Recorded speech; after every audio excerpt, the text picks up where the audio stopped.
Okay. I think it's been a fascinating afternoon. You can see that time flies as quicker than you might expect.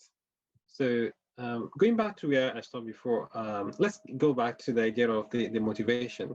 I saw a question there by Professor Nandi talking about the 3 points I mentioned, the 3 Ps, the profit, purpose, and profit, right? Profit, purpose, and what again? I've forgotten my own slides.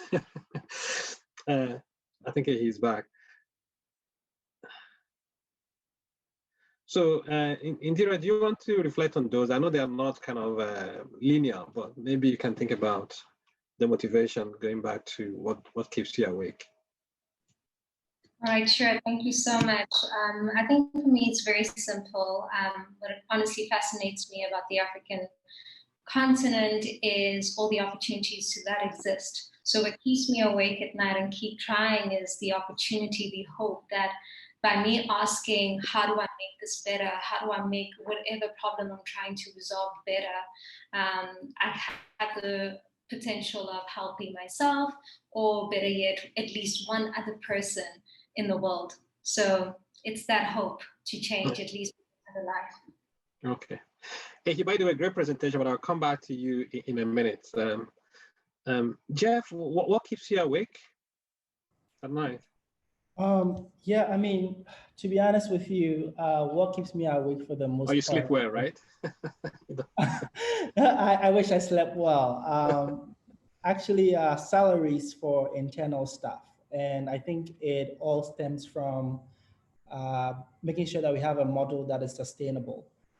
So, because every month I'm thinking about making sure that we have enough to pay staff salary and make sure that we keep the lights on. So I'm always thinking through how we can be innovative.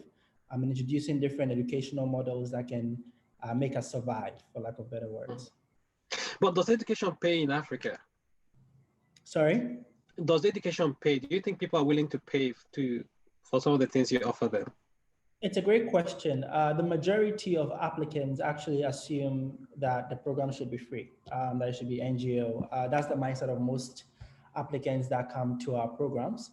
The good thing is that we've received some grant funding in the past that really helps us provide most of our training programs for free. And also when we place talent into companies pay us for finder's fee. Okay. Yeah, okay. I hope that will also keep you awake in terms of how to, I guess that's why the pressure is on the salary side of things. Exactly. You need to find a way to make money. Okay. Eloho, what keeps you awake? Well, for me, I would say it's the fear of the company dying, right? I think that's a great fear for most founders, right? So you want to project, you want to ensure that, okay, we have enough funds to cover us for at least the next 1 year so that we keep going and the company keeps sustaining itself. So I would say yes, in summary, it's the fear of the company dying. I don't want to run a startup that fails eventually.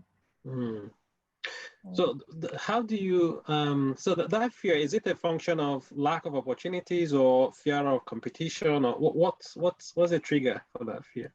It's a mix of everything, right? Because if you're looking at competition as well, you don't want someone to come in from nowhere and kick you off the market. It could be a big player, it could be a startup that is doing something more innovative than you are. So you have to ensure that even the tech aspect of your product, you're always improving on it, right?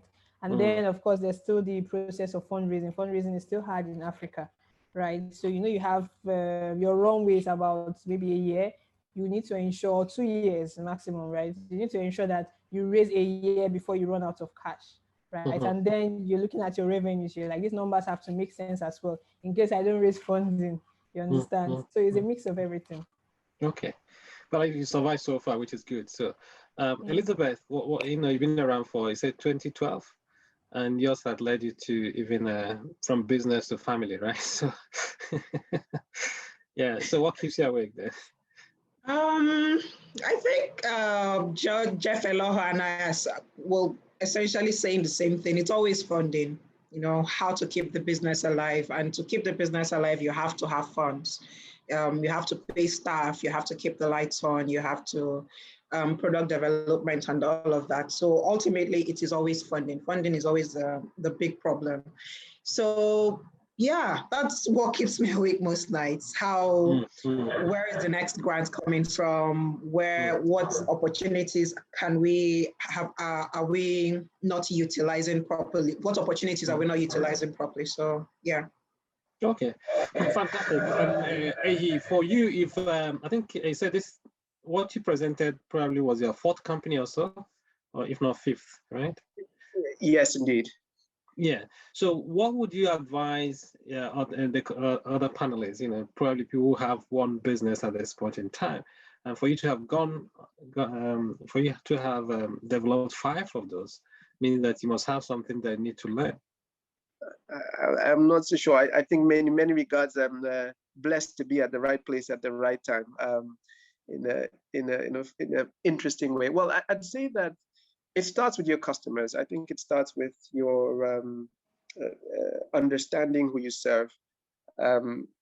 Money comes into a business in only 2 ways. It comes either as sales or it comes as investment.